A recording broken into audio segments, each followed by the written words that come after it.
Okay, and we are live. Hello, everyone. This is Mario Infantes, and I have the pleasure today of being with Rob Wharton, guitarist in the band Cognitive. And I'm very excited because we know each other since a long time, actually, because they came to play to Iceland. When was that? 3 years ago? 3 years, right? Exactly. 2018. Yep. Yes. That was pretty sick, actually. That was pretty fucking sick. And I remember I was talking to. I talked with Danny about which guests I should bring in the show very often. Like Danny knows a lot of people in the scene more than I do, and we were talking like, dude, do you remember when we were playing with Cognitives and stuff? And he said like Rob Wharton has been promoting a lot of stuff with the new album, and I wanted to have you in the show. So here we are. How you doing, I love you and your band, and having me man. on is awesome, man. I'm so excited to see you. I keep telling you that, man. Such a handsome guy.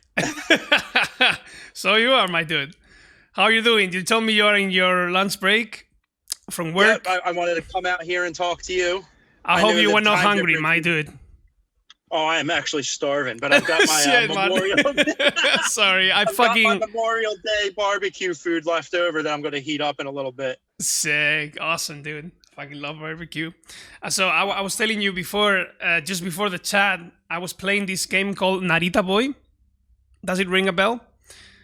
No. It's, dude, if you are into like pixel art and all these fucking retro gaming scene, you should definitely check that game out. It's so like full of the 80s. Sorry? Metroidvania? It kind of is. It's not a metro. I wouldn't consider it a Metroidvania because you don't have to revisit, all the areas with new abilities, blah blah blah. This is more straight up adventure platformer,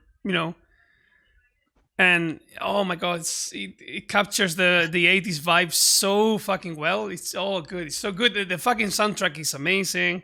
The artwork is insane. And the gameplay is very fun, so I recommend it. It's pretty short. I think it's around 5-6 hours or something. So if you're up for a quick game. It's so funny you're talking about this because I just beat Resident Evil 8 for the third time on the hardest difficulty. But in between that, I've been playing the Mega Man Classic, Sick. The whole collection. No, dude, I want to play the Resident Evil also, but it gives me anxiety. It's really good. It's really good. It's one of the best. But I've been playing Mega Man 5, and I think it's one of the most underappreciated Mega Mans. Dude, it's such a sick game, in my opinion. It's so good. The music's great. The graphics are probably the best. I think 2 and 5 might be my favorites. I have very good memories from the first one, actually. And then it's hard, man. That was hard. Yeah, it was fucking hard. But I guess I had more time as a kid. Now I don't have that much patience or that much time. But back then, dude, I would just fucking die a million times and keep trying. 1 and 3 are probably the hardest. Yeah, for sure. But man, those were brutal, dude. 3, it gets so hard, man. Yeah. Oh. But yeah, I definitely want to try the new Resident Evil. Like I actually just installed the Resident Evil 2 remake, and I want to do Resident Evil 2, then the 7th one, which I didn't play, and now the 8th one, because they are connected, the 7th and the 8th one, right? In story. Yeah, and they're connected to the whole series, and it's, dude, 8 is just, I was like, I liked 7, and I really liked that they went to the first person and all, but 8 captures everything you want from 7 and 1, I feel sick, man. I'm excited to play, like, the artwork, the fucking castle architecture and stuff is so fucking cool. It's so cool. I get so excited talking about it, dude, because like Resident Evil is like a very important game to me. Like I just love that it was like an old horror movie, and it was scary. Like I'll never forget the first time the dogs jumped through the window, and you're like, oh yeah, like, the fuck. Oh my god! And like even my father, he's like 74, I think, right now. He used to play them games with me all the time when I was younger, man. So like he would play them, and he would be up all night. It's very important to me, that game series, and The saddest thing for me with that new one was when I beat it, I was like, no, it's over. I didn't want it to be over. Shit. You know what? If you like horror games, have you played Alien Isolation? Yes. Oh my no God. one listens to me. One of the hardest games I've ever played. It is one of the scariest games I've ever played. And everyone just pushes it aside. Oh, it was like a launch title. It can't be that good. That game was amazing. That game is a fucking masterpiece, honestly. It's so damn good, man. It was hard, too. Yeah, well, I have to confess something. With these kind of games, because I love horror movies, but with horror games, I get so fucking anxious. Like, dude, it's so much. It's so intense. Too much. Too intense for me. And I was playing it on easy difficulty. Okay, so I started on normal and I put it on easy because it was so hard. Yeah. Do you put your brightness all the way up too so you can see everything? Yes. Hell yeah. Yeah, dude, like I can't. And I just, but still I want to fucking enjoy the game because I know it's a fucking good game. But I couldn't play more than 30 minutes in each session because I just get it's too intense. That is one of the most stressful games I've ever played. Yeah. But I mean, but honestly, the soundtrack, and I was watching a documentary about the game afterwards after I beat it. Oh man, it's so damn good! Like there's so much care put into it. Oh, even the little computer screens and all, they make it look like they did in the 80s film. I fucking so love that. good. I love that aesthetic. I think it's called lo-fi sci-fi. Like yes. the sci-fi that was made in the 70s, like how they thought the future would look like. I absolutely love that fucking aesthetic. I love it, man. So cool. Oh man, that was such a great game. And then, like you said, the movies too. Just the art direction, absolutely, everything. Man. So important. Yeah. So important. The Thing was like that too. The Thing was like the perfect horror movie. It's my favorite horror movie of all time. The Thing is sick, man. It's fucking sick. We talk about horror movies a lot also, me and the guys in Cult of Lilith, and we've mentioned The Thing so many times. It's so fucking good. I think it's the best cosmic horror movie. For sure. I agree. It's my favorite horror movie of all time, probably. And then I consider the first Terminator a horror movie too, and that was a great one. Mm-hmm. True. I would also say it's a horror movie. Probably not the second one, I guess, but the first one for sure. First one's definitely a horror movie, and it's good. It's good. All right, man. You like The Thing? I want to see the video game bit made. They made one for PlayStation 1, but they need to make a new one of The Thing. Oh, The Thing. Yeah, I remember it wasn't too bad actually. Because normally the video games that come from movies are meh. Most of them. I agree. But this one was okay actually. I remember it. Yeah. You didn't know sometimes your party would get infected and you didn't know and stuff. It was cool, man. Yeah.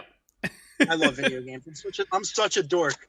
Me too, dude. Like, probably I would be a successful musician if it wasn't for video games today. If I didn't. I wish I knew you like that when we played together, because I would have sat there and talked video games with you guys for hours, man. Oh, dude, you have no idea. Like, I could be talking video games the whole day. No, honestly, like. All I care about. For me, and I say this very often, like for me, video games is not like a hobby or, just something I do to kill time. For me, video games is a passion, and normally I try to play video games that are an experience more than just gaming. That's why I don't play much online, like Warzone or all this stuff. I play some Overwatch sometimes and Heroes of the Storm, but I'd rather play most of the time like experiences, like Alien Isolation, for example. That's what I consider a whole fucking experience, more than just a game. I agree with you, because a lot of my friends do the same. You want to play Call of Duty, and like I'll play a game or two, but I get immersed, and I'm like, I want to play a single player game. Yeah, I want to feel like I'm in the movie and I'm controlling it, and I have to know what's next. And I got to go play the new game or the old game of it. I want to understand. I get so into it. And I actually was telling somebody this the other day, I miss co-op storyline games. Yeah, absolutely, dude. That was one of my favorite things about Gears of War, actually, was it was a great story. I felt Gears of War had such a great campaign story that kept you captivated, especially the first 3 campaigns. You're like, what are these things? Where do they come from? And you could play the game with your friends, and it was just as good if you were playing alone, and it was super entertaining. Yeah. And I missed that. Like I can play some Warzone, like I can play with friends and I can have fun, but the experience that I look for in video games is definitely that, a story that I feel immersed in, and yeah, definitely, dude, I agree. Mass Effect is another really good game that I was like obsessed with. Mass Effect. Great game. I love like if I have to choose, probably like my favorite category of video games is definitely RPGs, for sure. What's your favorite RPG of all time? Baldur's Gate, no question. Baldur's Gate. Yeah, I'm more into the Western RPG, like the medieval times stuff. I love the sci-fi, but if I have to choose, I stick to the medieval times Western RPG. Legend of Dragoon was my favorite. Which one? The Legend of Dragoon. Which one is that? I think I haven't played that one. It was the PlayStation 1 title. Okay, I've always been playing on PC more. It is, the storyline is just amazing, and it's most of the time, especially now, like you kind of know what you're going to get with an RPG storyline. That game and Chrono Cross, not Chrono Trigger, are probably my 2 favorite stories. Chrono Trigger is probably my favorite Japanese RPG and one of my 5 favorite video games in game history. I love that game. The art, the music. Same thing with Final Fantasy VI. Like, yeah. Definitely agree. I'm not a huge fan of JRPG, but Chrono Trigger, for example, is so close to my heart. Is probably, I consider it one of my top 5 video games in history, for sure. Do you find video game music inspires you as a musician? So much. I'm actually writing some like chiptune, like video game music by myself, and I listen to some video game soundtracks all the fucking time, all the time. Like I know the soundtrack in Chrono Trigger. I know it from top to bottom. Like I know it perfectly. I've listened to that fucking soundtrack so damn much. Yeah. Same for me. Video game music inspires me. I listen to it a lot, especially Mega Man, because I felt like Mega Man had such Mega Man soundtrack is sick, man. Oh man! When we were on that tour in Europe, we played with a band called World End Man, and they were from Japan. And some of the guys didn't speak like very good English, which was fine. But me and the singer were talking about Mega Man, and all their faces lit up and said, "Rockman!" And so help me God, in France at like 2 a.m, we're all drunk singing the Dr. Wily stage together. and I remember thinking, like, it's so cool that music can like speak to so many people, but we were sitting there doing it with video game music. Yeah, and it was the neatest thing. That's pretty fucking sick. Oh, that's very interesting. I bet that you consider that a highlight in your music career. It was great, for man. sure. It was so fun. It was so fun. Awesome, dude. Video games are the best. We got a song on the. Actually, it's our next single coming out. It's based off of Legacy of Kain.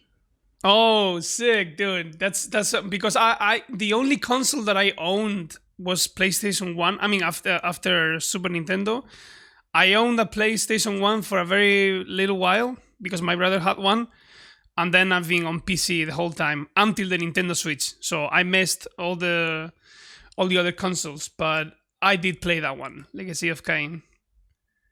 That whole series is awesome, and my singer is like super into it. So like he went in on it. He was like, "Let's write about it." I was like, "Dude, did you play Nosgoth by any chance?" What is it? Nosgoth. Did you play that game by any chance?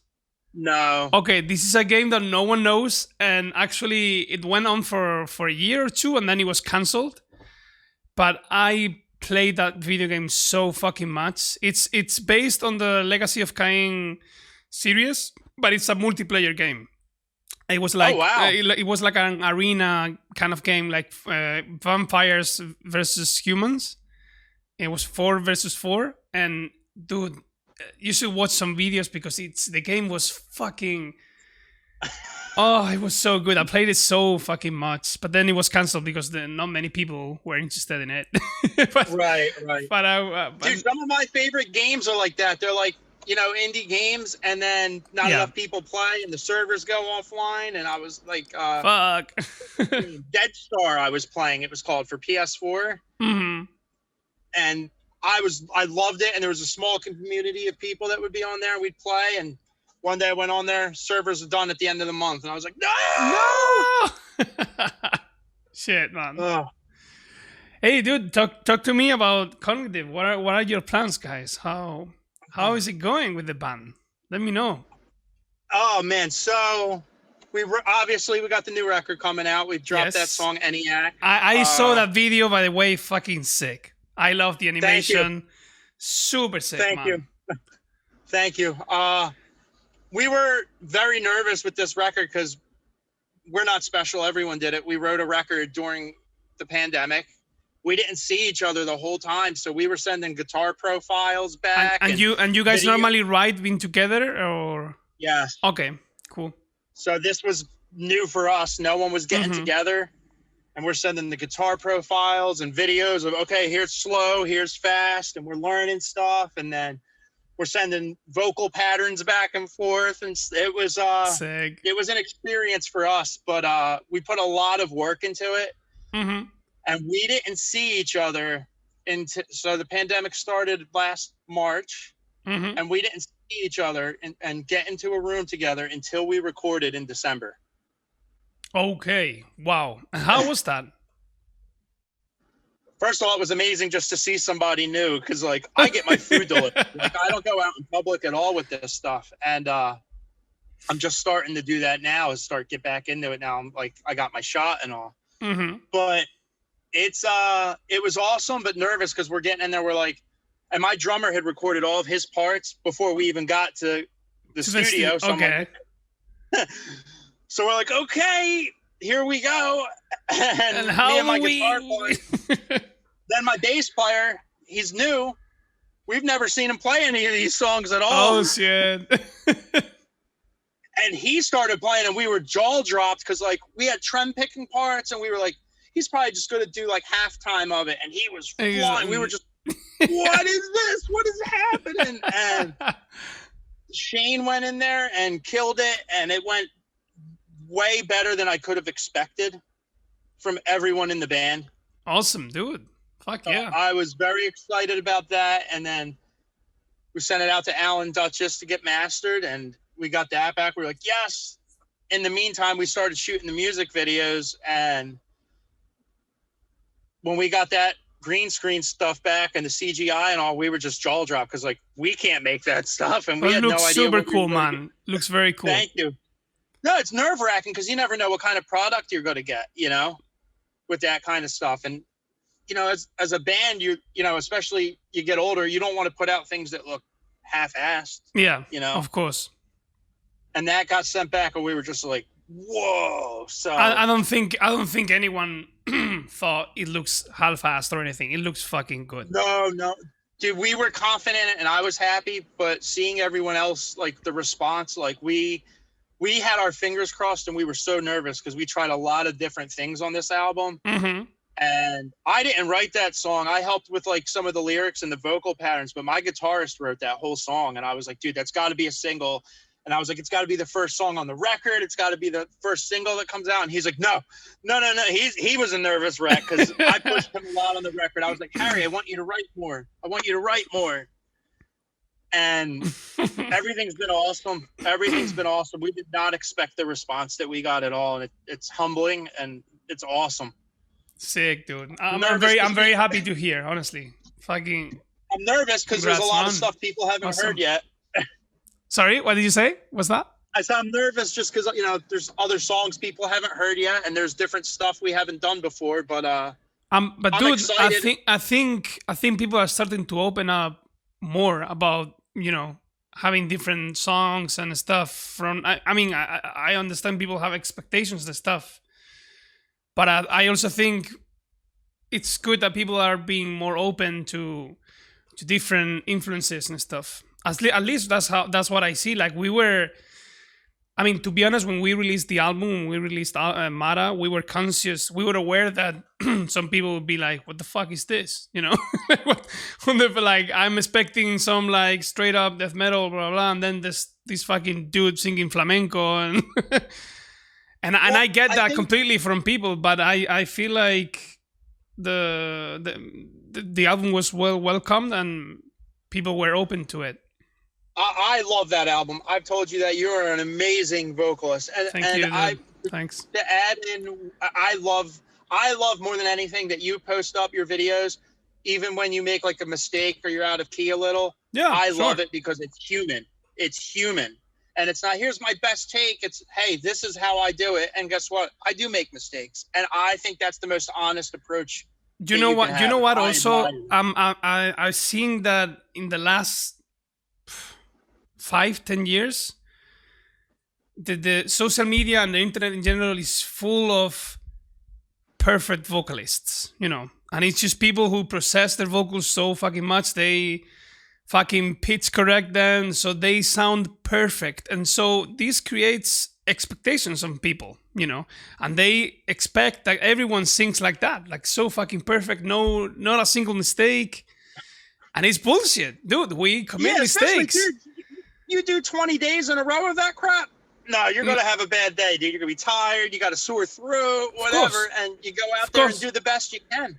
So I'm not doing this, I'm not in music just to show off or to show how good I am, you know, and how perfect I do things. I'm just because I'm having fun, you know, I'm enjoying myself, and it's the same with, you know, social media, with fucking people trying to, or taking pictures of themselves looking fucking perfect, you know, and only posting the stuff that they do in their lives that make them look that everything they do in life is just perfect, you know, like I'm doing this and that. We all make mistakes. We all have bad days, man. Exactly. And, you know, so it's the same. I don't wake up every day with a perfect beard. I mean, you wake up looking perfect every day. I know that. But it's funny too, to add on what you said, like one thing, and I think I can say this for both of our bands though, has been our bands have always been set up where we do different things all the time.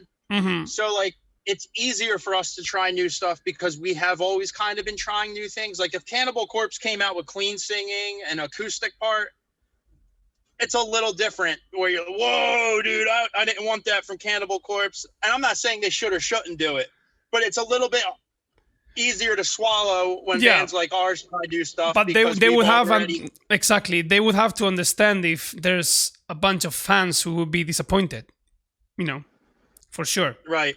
I mean, they can do, for sure, they can do whatever they want, and I'm always up for people, you know, experimenting and stuff. But if Cannibal Corpse would do that, they would, you know, they will have to understand that some people will be fucking pissed about it, for sure. And to be honest, I listen to Cannibal Corpse because they don't do any of that stuff, and that's what I want from Cannibal Corpse. I want my meat and potatoes. That's a band I know I can count on for that. Yeah, exactly. And I'm not all about always having a meat and potato band, but that band is like the perfect meat and potato band. I'm like, I know what Cannibal Corpse is going to do. Yeah, I agree with you. Totally. How did you like their last album, by the way? It's pretty sick. I love it. I love it. And I love Eric Rutan in the mix and his riffs. Fuck yeah. It's, for me, honestly, it's fucking, I can understand it. Like, after all these years in the game, and they still fucking killing it, man. Dude, and their guitar parts are not easy to play. And them guys are in their 50s doing that stuff. Like, I hope my hands work like that when I'm that age. Yeah. Oh, I always think about Corpse Grinder also, like, after all that touring, dude, after like 30 fucking years touring, and the guy is still going on. You know, I remember thinking about it, how you listen to Igor. Oh, yeah. You remember the song they did with Corpse Grinder? The vocals are so fucking sick, man, in that song. And I always thought, like, dude, and I was like, this dude has been touring for 30 years plus, and he's just fucking killing it, you know. Him and Travis Ryan from Cattle Decapitation, Oh yeah, man, are we are huge fans of Travis here. Yeah, for them sure. two are just mind blowing, and you know who I really latched onto, and it's not metal. I mean, I guess it's kind of metal. Mm-hmm. I am totally in love and obsessed with Leprous right now. Oh, dude, Leprous is one of my favorite bands. I have I mean, yeah, I fucking love that band. I have a vocal lesson with Einar, the singer in Leprous. Oh wow! And oh man, such a sick singer, such a and super humble. You know, they're super nice. Dude, that band really influenced the new record that we did. Awesome. I'm excited to listen to it.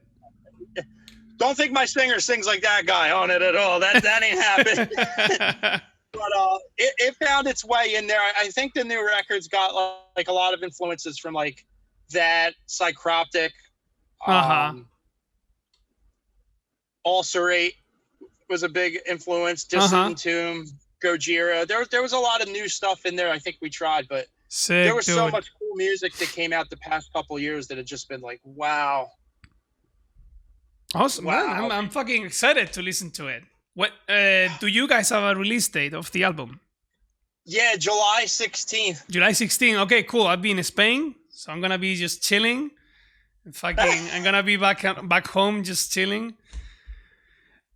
I miss touring, man. I was excited to get out on the road and everything, and I'm hoping.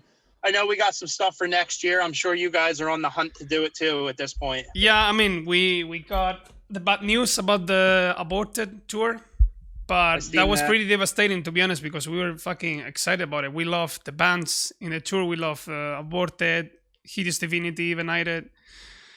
But yeah, there's nothing we can do, and like it wasn't, like it was not a real problem with them or anything. So there's nothing we can do really. So. There'll be more. Your band is nothing short of phenomenal. I remember when we played with you, you guys started playing, and I ran over to my guys. I was like, this is insane, dude. This is insane. I remember on the flight home, I turned to them, and I was like, yeah, that band Cult of Lilith was so inspiring, dude. Like, oh, thanks, I remember man. We were so excited because, like, a lot of that tour in Europe, we had played with a lot of slam bands, which is cool. Like, we love slam and all, but, like, we didn't play with too many like tech bands, so it was awesome watching you guys do it. And then obviously you're up there singing. And there was another band we played called Luna's Cult that we played with in England, who sounded like Opeth. That was super inspiring. Awesome. Dude, you should check them out, man. That guy sounds like Michael Agrafelt, like so good, beautiful singing. I'm gonna write it down because I fucking love Opeth. Yeah, Luna's Cult. Luna's Cult. And, you know, we're playing in England and, you know, a bunch of death metal bands. And this band got up there heavy. And then this dude just started singing. And we were like, oh, my God. Because after, you know, 2 weeks of death metal and you hear somebody with a really good voice like you or this guy, it was just like, oh, my God. It was perfect. Sick, man. And just remembering now, if you like Leprous, you have to listen to Agent Fresco. It's an Icelandic band. Man, write that down because this band is fucking insane. I did a cover, I posted on Instagram. I'm gonna post on tomorrow on Facebook. But this band is, oh man, this band is one of, like, their album, they released an album a few years ago, is one of my top 5 albums in music history. Like, I'll have to check them out. I mean, they've been touring with Leprous a lot, and yeah, you're gonna love them. I'll have to check it out. I love your guys' album artwork too. Oh, was that the same guy that did Hate Eternal? Was that the same guy that did the Eliran Kantor. Yeah, well happy with the artwork. He's awesome, the dude definitely captured the essence of the band. Yeah, he captured the essence. Sorry? Did you guys direct him with your art, or did he do that himself? Yeah, Danny, the guitarist in Cult of Lilith, he gave him like some directions and stuff, and he completely captured the essence of what we had in mind. I think to be honest, he went beyond my expectations. Like when I saw the cover, I was like, fuck, It looks good, and it's eye catching. You know, like you remember it, the fucking hand, and yeah, it's pretty cool. And It's awesome, I man. love the way he does this painting that looks like oil painting. You know, with the heavy brush and stuff. It's very cool. He does awesome work. It's interesting because on our new album, Pedro Cena did it, and he did the Matricide album as well. And I hit up my guys. I said, I got a wild idea. And they're like, what? I was like, why don't we just tell him to draw whatever he wants? Awesome. And they were like, I'm down. We didn't give him a single idea. We sent him the record and said, here's the music. You draw what you feel like. And he was like, wow, really? And I was like, you do it. I was like, dude, we're pretty open. I said, if it's bad or something we don't like really enter into, I'll be honest. I said, and and we'll go from there. And if I got to give you a couple extra bucks or something, we'll work it out. Yeah. He was okay. And he sent us, I think it was 3 different designs with a different color on each one. And all of them were insane. But that one came up and the whole band, that one, and everyone just that one. Man, that is every artist's wet dream, basically. Like, here's the material, do whatever the fuck you want with it. he was like, dude, thank you so much for trusting. Of like, course, he is so man. humble. Yeah. Oh. And I'm glad we did it because that's my favorite album art we have, I think, at this point. And it got an amazing response. But like, he was so appreciative that we were just like, dude, we trust you. Do it. Fuck yeah, man. That's beautiful. Sick. Well, dude, it's like I tell people all the time, if that's someone's job, if you don't restrict them, they're probably going to be able to do better than if you do restrict them. Of course. Because if you give them so many restrictions, it's going to feel like a job for them. Like, oh, I have to do this. And yeah. That's pretty sick, man. Dude, it was cool, man. And he was very motivated about it. And he had it done quick and everything. And sick. It was awesome.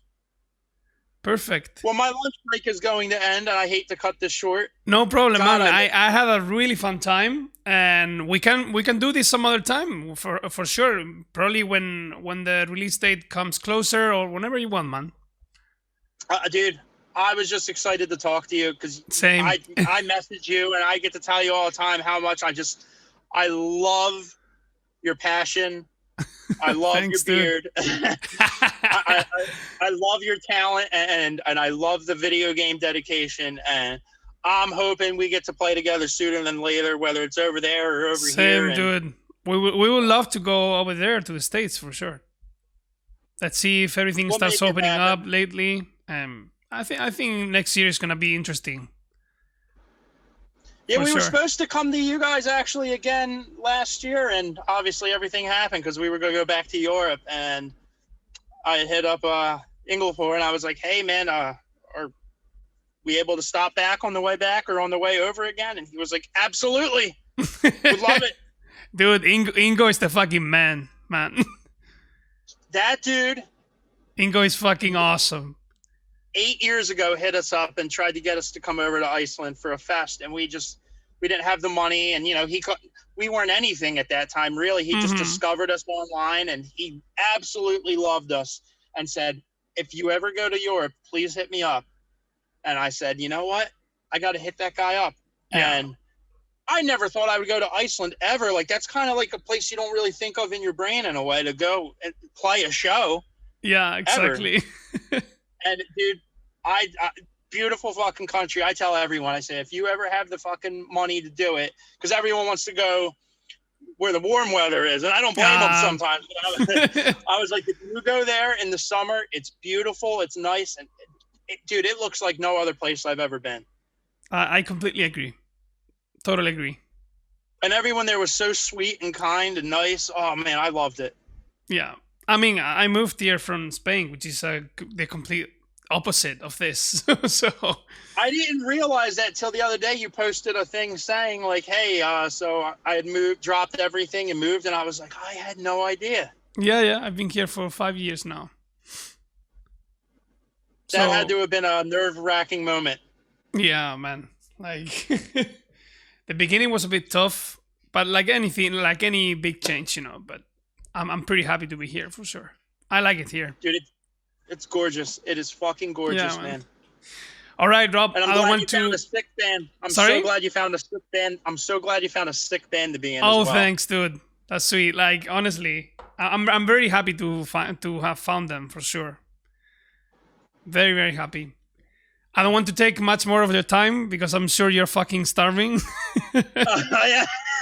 So get I'm that gonna eat you. barbecue You're going. looking like a snack. Thank you again. Thank you, man. It's been a blast, and whenever you want to talk again, we can definitely do this again for sure. Well, thank you. Anyone watching, please check out our Bandcamp, the Yes. indie merch page, all that stuff. Twitter, Facebook, Instagram, all that stuff. We got a new record coming out July 16th. Malevolent Thoughts of a Hastened Extinction. Unique leader. I'm proud of it. Yes. Fuck yeah. Check them out, buy their stuff, and follow them on social media. It's the best way to support our bands, for sure.